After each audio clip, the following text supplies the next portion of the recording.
Hi hello friends, ಎಲ್ಲರಿಗೂ advance ಹೊಸ ವರ್ಷದ ಶುಭಾಶಯಗಳು. ಹೊಸ ವರ್ಷ ಸಂಬಂಧಪಟ್ಟಂತೆ ಒಂದು ಹೊಸ ವಂಚನೆಯನ್ನ ಈ ಫ್ರಾಸ್ಟರ್ಗಳು ಮಾಡಕ್ಕೆ ನಿಂತಿದ್ದಾರೆ. ಸೊ ಅದ್ರ ಬಗ್ಗೆ ನಿಮ್ಗೆ ನಾನು ವಿವರವಾಗಿ ತಿಳಿಸ್ಕೊಡ್ತೀನಿ.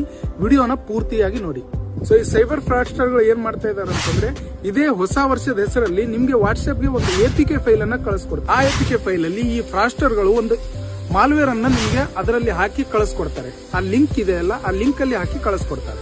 ನೀವು ನಿಮ್ಮ ಹೆಸರಿನಲ್ಲಿರುವ ಸ್ನೇಹಿತರಿಗೆ ಹೊಸ ವರ್ಷದ ಕಾರ್ಡ್ ಪತ್ರವನ್ನು ಕಳಿಸ್ಕೊಡ್ಬೇಕಾದ್ರೆ ನೀವು ಕೆಳಗಡೆ ಕೊಟ್ಟಿರುವ ಲಿಂಕ್ ಅನ್ನ ಪ್ರೆಸ್ ಮಾಡಿ ಅವ್ರಿಗೆ ಕಳಿಸ್ಕೊಡಿ ಅಂತೇಳಿ ನಿಮ್ಗೆ ಒಂದು ಲಿಂಕ್ ಅನ್ನ ಕಳಿಸ್ಕೊಡ್ತಾರೆ. ಸೊ ನೀವೇನಾದ್ರೂ ಕಣ್ ತಪ್ಪಿ ಆ ಲಿಂಕ್ ಅನ್ನ ಕ್ಲಿಕ್ ಮಾಡಿಬಿಟ್ರೆ ನಿಮ್ಮ ಮೊಬೈಲ್ ಹ್ಯಾಕ್ ಆಗುತ್ತೆ. ಸೊ ಹ್ಯಾಕ್ ಆಗಿದ ನಂತರದಿಂದಾನೇ ನಿಮ್ಮ ಏನಿದೆ ಪ್ರಾಬ್ಲಮ್ ಶುರು ಆಗುತ್ತೆ. ಸೊ ಹ್ಯಾಕ್ ಆಗಿದ ತಕ್ಷಣ ನಿಮ್ಮ ಗ್ಯಾಲರಿಯಲ್ಲಿರುವ ಫೋಟೋ, ನಿಮ್ಮ ಕಾಂಟ್ಯಾಕ್ಟ್ ಡೀಟೇಲ್ಸ್ ಮತ್ತೆ ನಿಮ್ಮ ಬ್ಯಾಂಕ್ ಅಕೌಂಟ್, ಬ್ಯಾಂಕ್ ಎಲ್ಲ ಡೀಟೇಲ್ಸ್ ಕೂಡ ಅವ್ರಿಗೆ ಹೋಗುತ್ತೆ. ಸೊ ಅವಾಗ ನಿಮ್ಮ ಬ್ಯಾಂಕ್ ಅಕೌಂಟ್ ಖಾಲಿ ಆಗೋ ಚಾನ್ಸಸ್ ಕೂಡ ಇದೆ. ಇವೆಲ್ಲ ಆದ ನಂತರ ಫ್ರಾಸ್ಟರ್ಗಳು ನಿಮ್ಗೆ ಏನ್ ಮಾಡ್ತಾರೆ ಅಂತಂದ್ರೆ, ಎಮೋಷನಲಿ ಮತ್ತೆ ಫೈನಾನ್ಸಿಯಲಿ ನಿಮ್ಮ ದುಡ್ಡನ್ನ ತಗೊಂಡು ನಿಮ್ಗೆ ಎಮೋಷನಲ್ ಆಗಿ ಬ್ಲಾಕ್ ಮೇಲ್ ಮಾಡಕ್ಕೆ ಸ್ಟಾರ್ಟ್ ಮಾಡ್ತಾರೆ. ಸೊ ಇವೆಲ್ಲ ಆಗ್ಬಾರ್ದು ಅಂತಂದ್ರೆ ಯಾವುದೇ ಕಾರಣಕ್ಕೂ ಯಾವುದೇ ಕಡೆಯಿಂದ ನಿಮ್ಗೆ ಹೊಸ ವರ್ಷದ ಕಾರ್ಡ್ ಆಗ್ಲಿ ಲೆಟರ್ ಆಗ್ಲಿ ಬಂತು ಅಂದಾಗ ಅದು ಯಾವುದೇ ತರಹದ ಲಿಂಕ್ ಅನ್ನ ಕ್ಲಿಕ್ ಮಾಡಬೇಡಿ. ಸೊ ನಿಮ್ಮ ಯಾವುದೇ ತರ ಫ್ರೆಂಡ್ಸ್ ಗಳಿಗೆ ಕಳಿಸಬೇಡಿ, ಅವ್ರಿಗೂ ಕೂಡ ತೊಂದರೆಯಲ್ಲಿ ಹಾಕಕ್ಕೆ ಹೋಗಬೇಡಿ.